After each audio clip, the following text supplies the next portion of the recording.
오늘도 지난주에 이어서 이웃 사랑에 대한 말씀을 드립니다. 지난주에는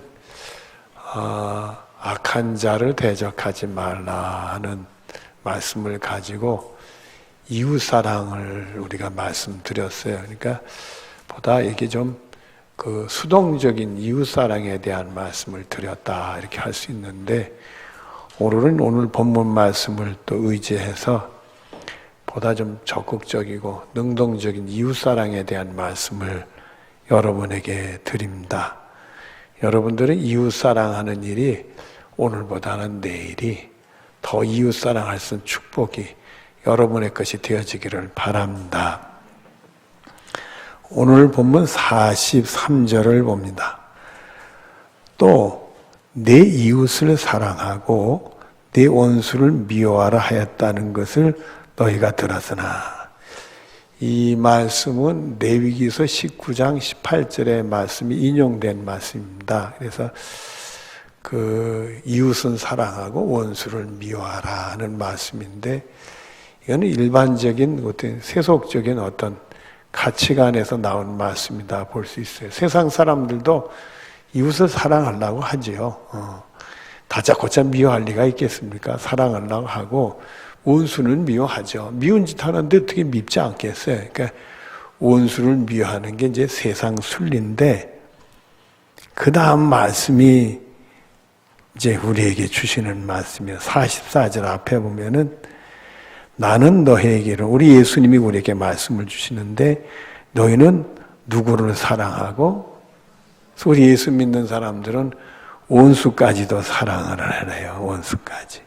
근데 여러분, 사람이 원수 되기까지에는 어떤 충격적인 사건이 있다든지, 도저히 그렇게 하는 사람을 내가 사랑할 수 없어, 내 원수야, 이렇게 할 정도로 어떤 충격적인 사건을 통해 관계가 깨어져서 원수가 될 수 있죠. 큰 나한테 피해를 줬다든지 내 마음에 큰 상처를 줬다든지 그러면 원수가 될 수 있어요.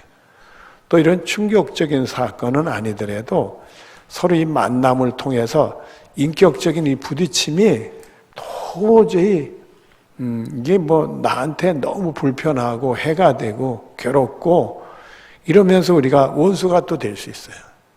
절로 원수가 되는 게 아닙니다. 어떤 인간관계에서 깨어짐이 이게 원수가 될 수 있어요. 근데 우리 주님이 우리에게 주신 말씀은 그 원수도 사랑해야 된다 하는 말씀을 주세요. 로마서 5장 6절에 보면은 우리가 아직 연약할 때 기약대로 그리스도께서 경건하지 않은 자를 위해 죽으셨도다. 참 연약하죠. 제가요, 이런 얘기 들어서 여러분에게 좀 죄송스럽긴 해도 목사가 돼서 만 38년을 목회를 했어요. 그러니까 신학교를 졸업하면 40년 목회를 하게 된 건데, 지금도 형편없어요. 하나님 앞에 보면은 부끄럽기 짝이 없고 연약하기 짝이 없는데, 나 같은 죄인을 위해서 예수님이 구원하시려고 십자가에 돌아가셨습니다. 또 에베소 2장 16절 뒤를 보면 원수된 것을 십자가로 소멸하시고, 원수짓 했던 모든 것을 예수님의 십자가로 소멸시켜서 다 태워서 없앴다. 이게 깨끗이 지워버렸다. 여러분, 마태복음 11장 29절 앞에 보면은 나는 마음이 온유하고 겸손하니 나의 멍에를 메고 내게 배우라. 그래서 이 원수를 우리가 사랑해야 되는데 예수님의 십자가를 짊어지고 배워라. 예수님이 우리를 어떻게 구원하셨는가를 생각하고 배워라.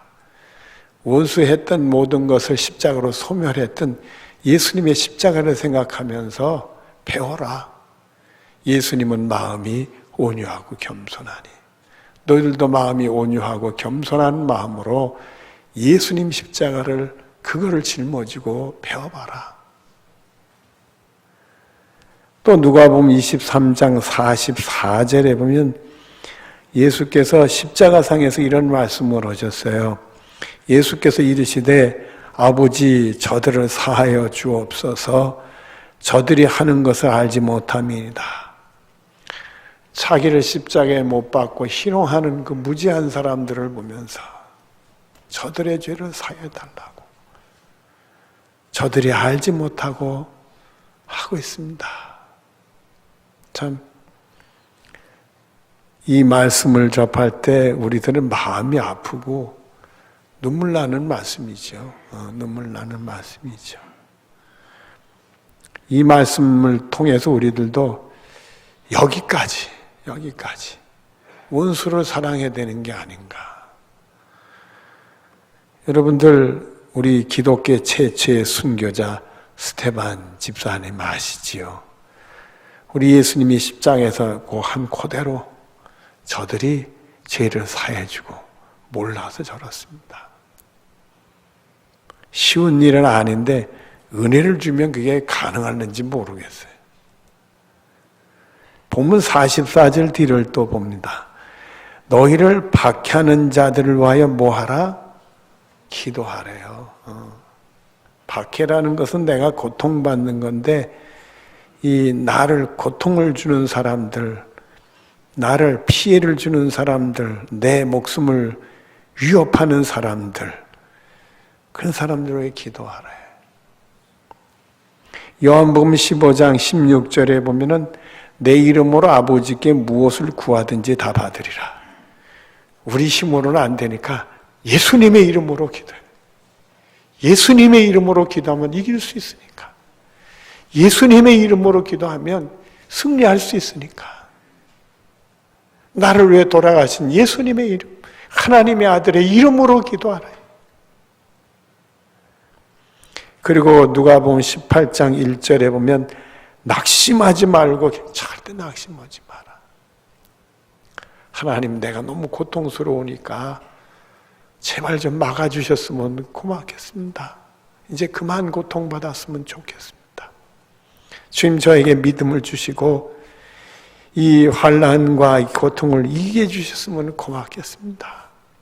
그리고 저한테 믿음을 주셔서 저 악한 권세의 영혼을 불쌍히 여기달라고 그렇게 기도하라는 거예요. 여러분들 어떻게 보면은 영적으로는 내가 피해를 당하고 내가 고통을 받지만은 악한 권세는 불쌍한 사람들이죠. 그 영혼이 어떻게 하려고? 하나님 보고 계신데 불쌍한 사람들이. 본문 45절 앞을 봅니다. 이같이 한즉 하늘에 계신 너희 아버지의 무엇이 되리라? 아들이. 원수까지 사랑하고 박해하는 제 기도 이런 걸 하면은 하나님의 아들이 된대요. 근데 여러분 이거 좀 뒤집어 생각하면 너무 힘들면 하나님 내가 하나님의 아들이라는 소리 안 들어. 좋은데 이거 제발 좀 끝내줬으면 좋겠습니다. 저 악한 권세 물리쳤으면 좋겠습니다. 이런 생각도 할 수 있겠죠. 너무 힘드니까. 그러나 고린도전서 2장 12절 뒤를 보면은 오직 하나님께로부터 온 영을 받았으니 성령님이죠. 이는 우리를 하여금 하나님께서 우리에게 은혜로 주신 것들을 알게 하려 하십니다. 성령이 역사하면 하나님 우리에게 은혜 주신 세계가 이렇게 보이는 거예요. 은혜로 감당할 수 있도록.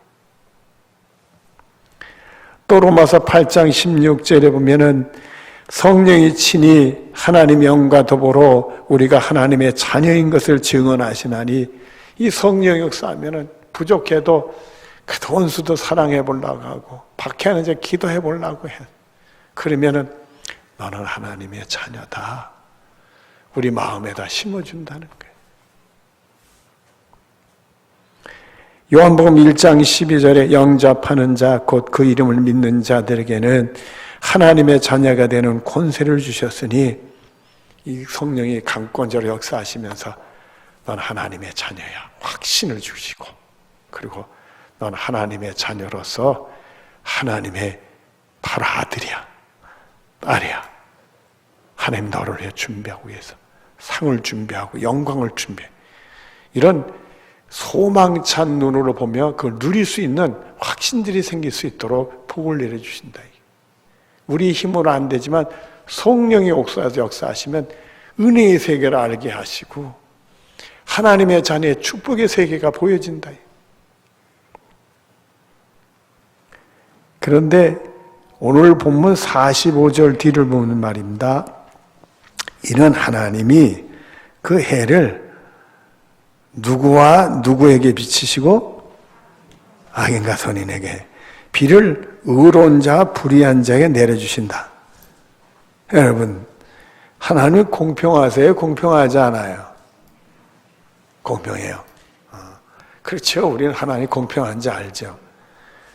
근데 여러분들, 이 악인이 선인을 핍박하고 불의한 자가 의로운 자를 핍박하는데 하나님이 똑같이 해를 비춰주시고 비를 내린대.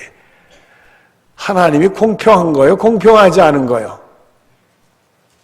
갑자기 조용해지죠. 분명히 하나님은 공평한데 이 말씀을 주시면서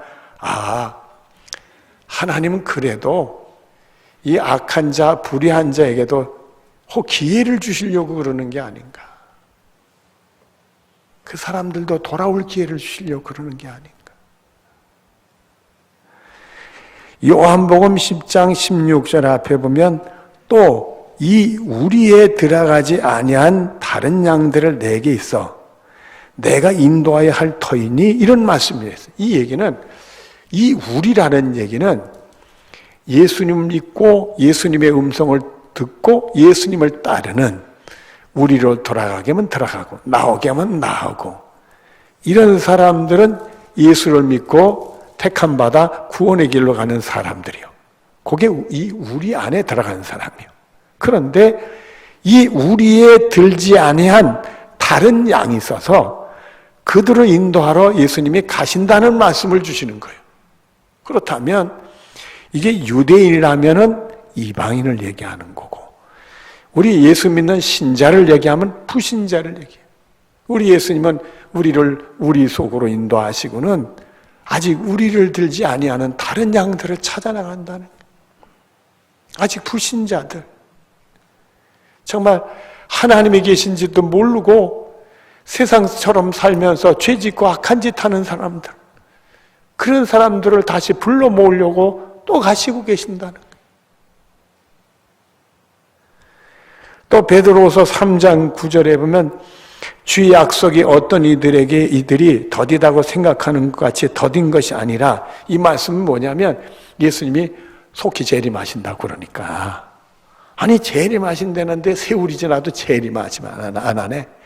아니 빨리 오셔야 되는데 그게 왜 안 오시는가? 이렇게 더딘가?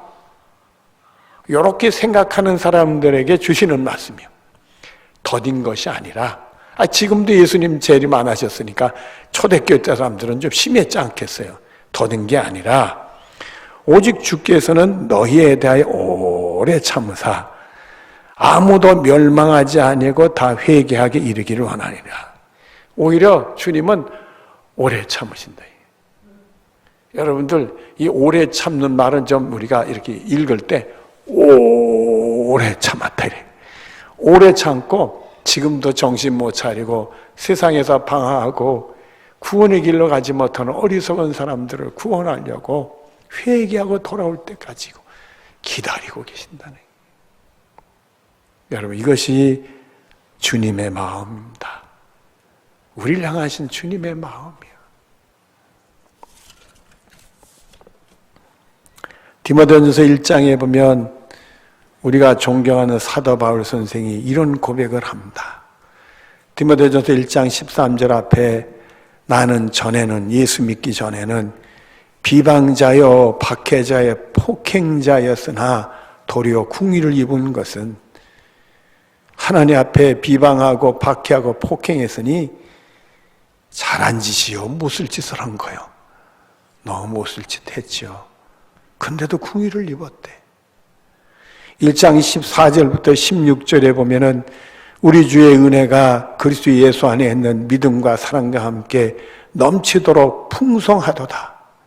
어찌 하나님의 은혜가 이렇게 풍성한지 모르겠다. 빛보다 모든 사람에게 받을 만한 이 말이요 그리고 예수께서 죄인을 구원하시려고 이 세상에 임하셨도다. 죄인 중에 내가 귀하소니라. 나 같은 죄인이 어딨냐 이거요. 그리고는 그러나 내가 궁의를 입은 까닭은 그리스도 예수께서 내게 먼저 일체 오래 참으심으로 보이사 후에 주를 믿어 영생 얻는 자들에게 본이 되게 하려 하심이라. 나 같은 죄인도 궁의를 받아 예수 믿고 구원받았는데 누구든지 예수 믿으면 구원받을 텐데 본이 되게 하시려고 그렇게 하셨다. 여러분이 서울에 태능에 보면은 영세교회라는 교회가 있습니다. 이 영세교회를 설립하신 목사님이 김종수 목사님이라는 분이에요. 근데 이 김종수 목사님은 지금은 연세가 높으셔서 내가 정확히는 모르지만 아마 돌아가셨으리라 그런 생각이 들어요. 이 김종수 목사님이 쉽게 목사님이 된 건 아닙니다. 아버님이 목사님이었어요. 아버님이 목사님이었는데 본인 너무 어릴 때 돌아가셨어. 그래가지고 그 사모님이 김종수 목사님 어머님이 너무 고생했어. 그 일제시대 때 경제적인 타격도 많이 받고 그러니까 이 어머니가 식모살이 하면서 자식을 길렀어. 그래서 이 김종수 목사님을 대학까지 다 졸업하게 그렇게 했습니다. 그 연세대학을 졸업을 하셨는데 자신이 어릴 때 아버지가 돌아가시고 집안이 기울고 어머니 고생하는 모습을 보니까 본인이 이 속에 하나님에 대한 불만이 생겼던 것 같아요. 저항심이. 어떻게 하나님 믿는데 우리 가정을 이렇게 쓰러뜨릴 수가 있는가 말이에요. 그래가지고 신앙생활 제대로 안 하고 삐뚤어 나간 거예요. 삐뚤어 나가고 그 고생하는 어머니 생각은 불쌍한 생각도 들었겠지만은 그냥 어머니한테 대항하면서 못쓸 짓을 많이 했다고 그래요. 그런 얘기를 하시더라고요. 자기가 술을 먹고 돌아와서 어머니한테 술 좀 받아와요.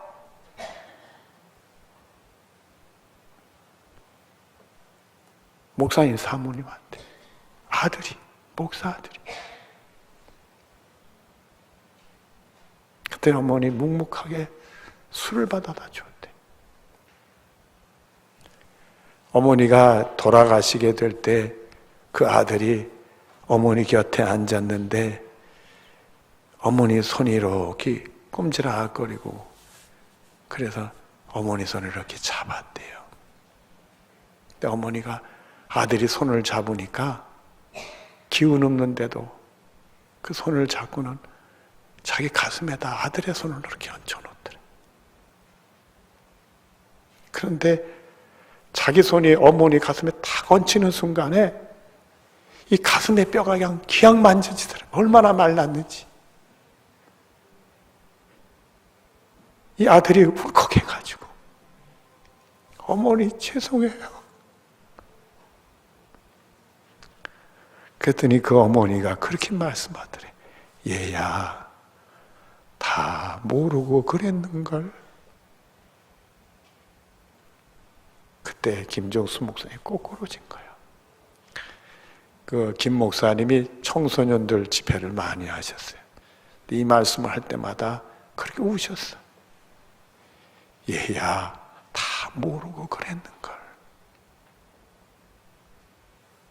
그래서 어머니 이렇게 묘지를 태능에 폐밭에 이렇게 하게 됐는데 그곳에 본인이 목사가 돼서 교회를 세운 게 그 영세교회가 되는 겁니다.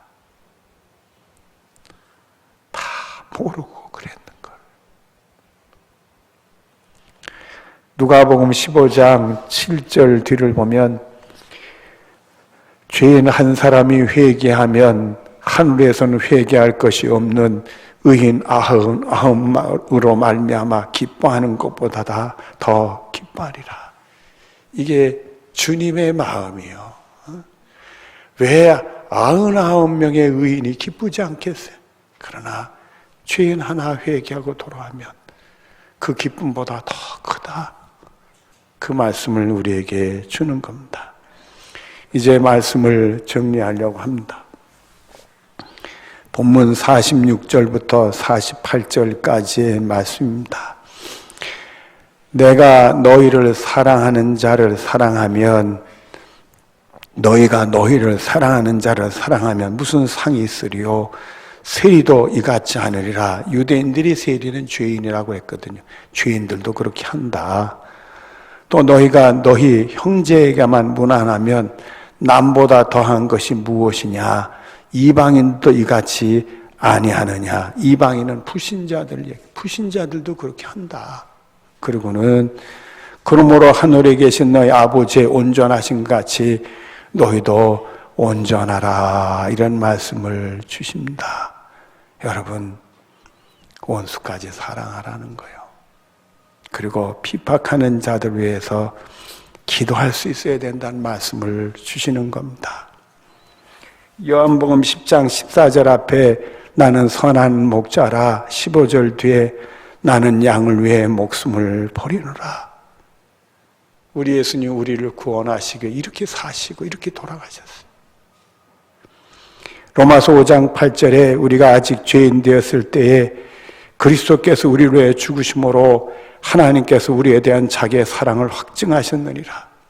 우리 같은 죄인들을 구원하시기 위해서 아들까지 희생하시면서 우리를 사랑했다. 이렇게 말씀을 하셨어요.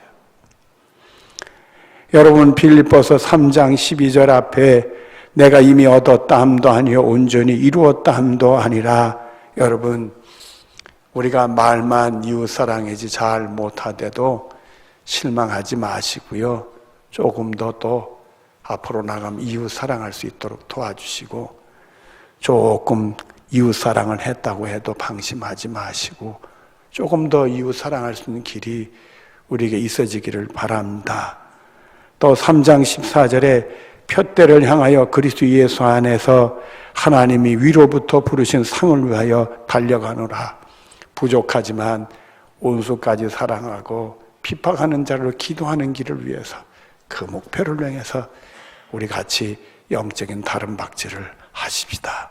기도하겠습니다. 하나님, 주님의 은혜와 사랑을 생각하면 우리는 할 말이 없을 때가 많이 있습니다.